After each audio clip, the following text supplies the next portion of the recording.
இந்த heart shape earring செய்கிறதுக்கு தேவையான மெட்டீரியல் பார்த்திங்கன்னா ஹாஃப் பேர்லில் கிடைக்கும். அதை ஸ்டிக் பண்ணுற மாதிரி தான் இருக்கும். அது ஐபின்னு, ஹூக்கு, 7000 கம்மு. பார்த்திங்கன்னா அந்த ஹாஃப் பேர்ல் இருக்கு இல்லைங்களா, அதில் நம்ம அந்த க்ளூவை வந்து அப்ளை பண்ணிடுறோம். B7000 அப்ளை பண்ணிவிட்டு ஐபின்னை வந்து நம்ம அந்த இடத்துல அட்டாச் பண்ணிக்கிறோம். அந்த கம்மில் அப்படியே என்ன பண்ணுறோம், வைக்கிறோம். அதை கரெக்டாக வைக்கும்போதே சரியாக வச்சிடணும். நம்ம எந்த பொசிஷனில் வைக்கணுமோ, அதாவது அந்த மேலே இருக்கிற அந்த ரிங்கு வந்து கரெக்டாக பொசிஷன் பார்த்து வச்சுக்கணும். ஸ்ட்ரைட்டாக வைக்கிறதுனா ஸ்ட்ரைட்டாக வச்சுக்கணும், சைடில் வைக்கிறதுனா சைடில் வச்சுக்கணும்.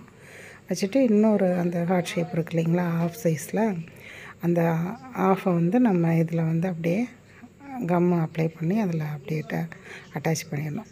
கொஞ்சம் நேரம் வந்து நம்ம அப்படியே பிடிச்சிட்டு இருந்தோம்னா அப்படியே ஒட்டிக்கும், நல்லா ஒட்டிக்கும். கொஞ்சம் நேரம் நம்ம வந்து அப்படியே பிடிச்சிக்கணும். பாருங்கள், பிடிச்சிட்டு கொஞ்சம் காஞ்சிடுச்சுன்னா நல்லா ஒட்டிக்கும். அப்புறம் ஹூக்கை வச்சுட்டு நம்ம ஹேங் பண்ண வேண்டியதுதான். இயரிங் ஹூக்கை வச்சு ஜாயின் பண்ணோம்னா அழகான ஒரு இயரிங் ரெடி ஆகிடுச்சு. பாருங்கள், இதை எப்படி வைக்கிறதுனால வச்சுக்கலாம்.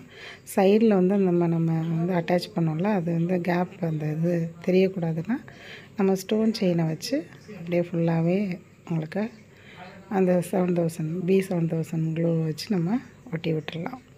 பாருங்கள், இந்த மாதிரி வச்சுக்கலாம். இது மாதிரி தான் அதை நான் அட்டாச் பண்ணியிருக்கிறேன்.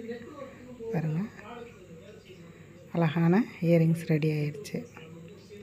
ரொம்ப சிம்பிளானது தான். லைக் பண்ணுங்கள், ஷேர் பண்ணுங்கள், சப்ஸ்கிரைப் பண்ணுங்கள்.